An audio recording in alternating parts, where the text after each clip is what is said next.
Hello everybody, it's Greg here. Welcome to the first ERFA online training tutorial. So for this first episode we're going to be looking at some conditioning exercises to keep you in physical shape for Renaissance fencing. This is not going to be comprehensive by any means, it's just some things to keep you ticking over and focus on the main muscle groups and stretching movements that we do while we're fencing. The first exercise we're going to look at is one for the forearm muscle, especially of the sword arm, although we're going to do both arms. This is obviously very important for weapon control, so you should try to keep this muscle conditioned as best as you can. So I'm going to demonstrate the exercise with my training dagger here, first of all, because my room's quite small and waving the sword around is a little awkward. So basically the idea is we're going to move the weapon through four primary positions, which are often referred to by various Italian fencing masters. Okay, Giacomo di Grassi, our preferred style, doesn't use these hand positions particularly, but they are mentioned in other books. Okay, so the first position is up here with the true edge of our blade facing towards the ceiling.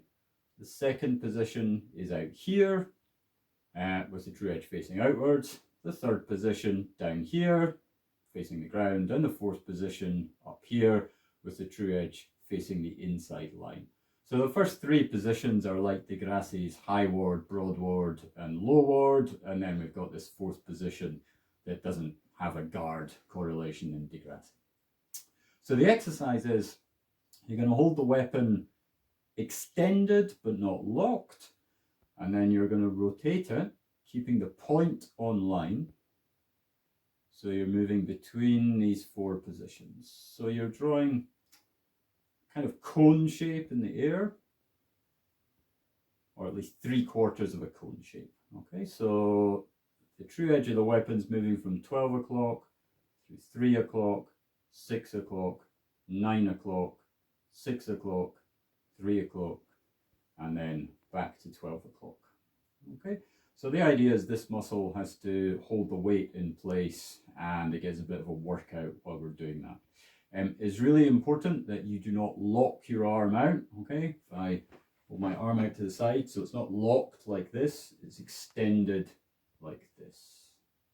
Okay, now there are different objects you can use to achieve this training exercise. Something light is good to start with if your muscle isn't too well conditioned, and you can use various household objects for this. Okay, so I have here a little camping bottle which I use for hiking expeditions, filled with water. So there's half a litre of water in here, which means this weighs just over 1/2 kilogram. So that's probably a good weight to get started with. And then you can work your way up to bigger bottles, maybe if you've got them around your house. So 750 ml of water or similar liquid is going to be 3/4 of a kilogram. Then move up to 1 kilogram, and you want to work your way up to 1.5 kilograms. Which is the weight of a heavy-ish 16th century sword like this one. Okay, so this gives you much more of a workout. We've got the weight hanging out in front of you, and I can already feel that my muscle is starting to take the strain a little bit. Okay, so I recommend as many repetitions as it takes to make the muscle feel tired. Basically, with a heavy weight, maybe 20 repetitions is about right, but you can judge that for yourself. If you don't have a sword, one of these Joe staves is quite good. If you hold it really near one end, then you'll definitely feel the weight pulling on the muscle, and it will give you a good workout. Okay, repeat the exercise for the offhand arm as well. At some point in your training, you're going to be doing paired weapons or double-handed weapons. So if for no other reason, keep both arms in shape. All right, the next thing we're going to look at is this, which is a resistance band. Okay, so it's a stretchy bit of industrial strength elastic, and physiotherapists give them out quite often for physio exercises, but you can buy these really cheap from Amazon, so you don't even have to leave your house to get them. Okay, it's just a few pounds for a pack of several usually.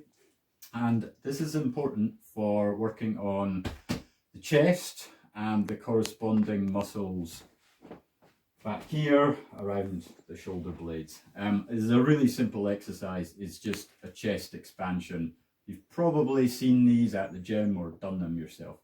So you're just going to hold your arms half extended in front of your chest, with the resistance band held firmly in your hands, your fists. And then you're going to pull the band apart, slightly in towards the chest, and then slowly relax it off. So think about squeezing your shoulder blades together when you do this.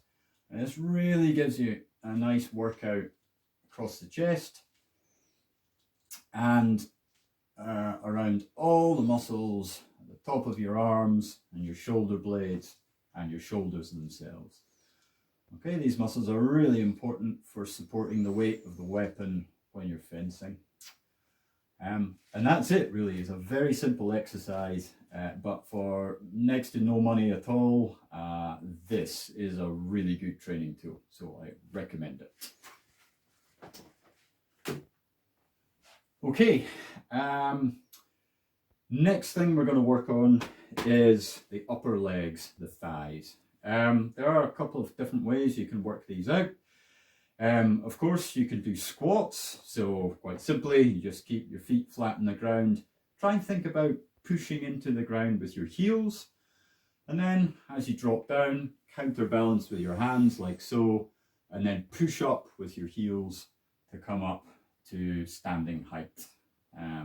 So I would say sets of around 20 repetitions of these are good to do several times a week to keep your legs in shape.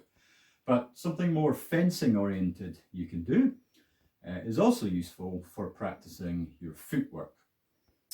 So what we're going to do is take our usual guard stance, which in 16th century Italian fencing is very upright like this.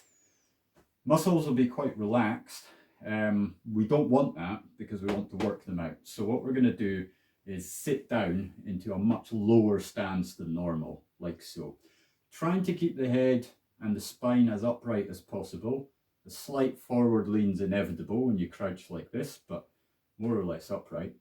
And then quite simply, you're just going to move around your room, okay? Try and use the Renaissance fencing footwork, the half steps like this, and make them non-linear, so make sure you're angling around the place. You can throw in some whole steps as well, some circular steps. Basically, just try and keep moving around for a few minutes. It won't take too long before you start to feel the burn here and right the way down to here. Persevere, you want to bulk up these muscles. Okay, if you get bored with just moving around, we can use our water bottle as a training tool as well. So we can integrate some lunging style movements as well. So I'm just going to face the water bottle on this table. So I'm going to be moving around, imagining this is a target, an opponent. Lunge, retrieve the bottle, move around, lunge, put the bottle back. Other hand, lunge, move around, swap hands back, lunge, back, lunge, release, etc. Okay, it's a very simple exercise. Looks a little bit silly, I'm sure, but it's just something fun to get you moving around. The bottle or whatever you're using is just a target to keep you focused, to give you something to aim at with the lunge movement. If you feel like you're not working out your legs enough from this, then go down into a deeper squat. and do the same exercise. Very simple stuff. Okay, so we're almost done for this video. There's just a couple more things I'd like to say.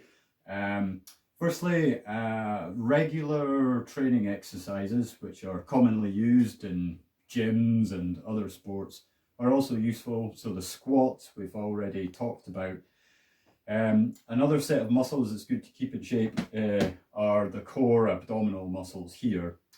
And there's a very easy way to work on these, which is with crunches. Crunches are basically half sit-ups. They're good to do as opposed to regular sit-ups because they put a little bit less strain on the lower back, and they're easy for anyone to get into, even if these muscles and these muscles aren't particularly strong in your own physique. I'll just demonstrate how to safely do a crunch. So I'm going to lie down here at an angle. So basically you want your feet flat on the ground, obviously your legs up at an angle like this. Your hands are going to be at the sides of your head. Do not cut them behind your head. This will put strain on your neck when you do the exercise. So hands against your temples, and all you're going to do is up to about here and then back. As you do the exercise, try and coordinate your breathing with the movements. For example, breathe in and then breathe out.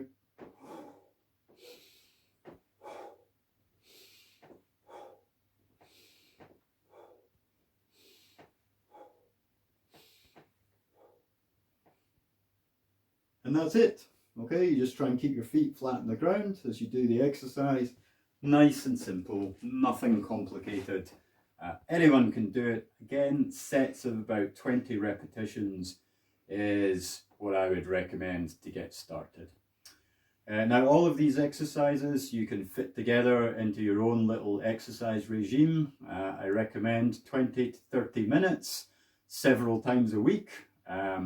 If you're shut in and you're really bored, then do them every day. Why not? Also remember that cardiovascular fitness is also really important. If you do have the opportunity to go outside, going out for a jog or a vigorous cycle ride for 20 to 30 minutes, 2-3 times a week, more if you want, that's good for really keeping you in shape. You don't need to push yourself to Olympic levels of fitness. It's just about raising the heart rate and making yourself sweat a little bit. So if you combine these inside exercises with a little bit of outside exercises, if you are able and allowed to get out, that should be enough to keep you in shape. Okay, that's it for our first tutorial. Next week we're going to get into some more technical sword handling drills that you can get into. But for now, get to it, and yeah, I will see you in the next tutorial. Take care.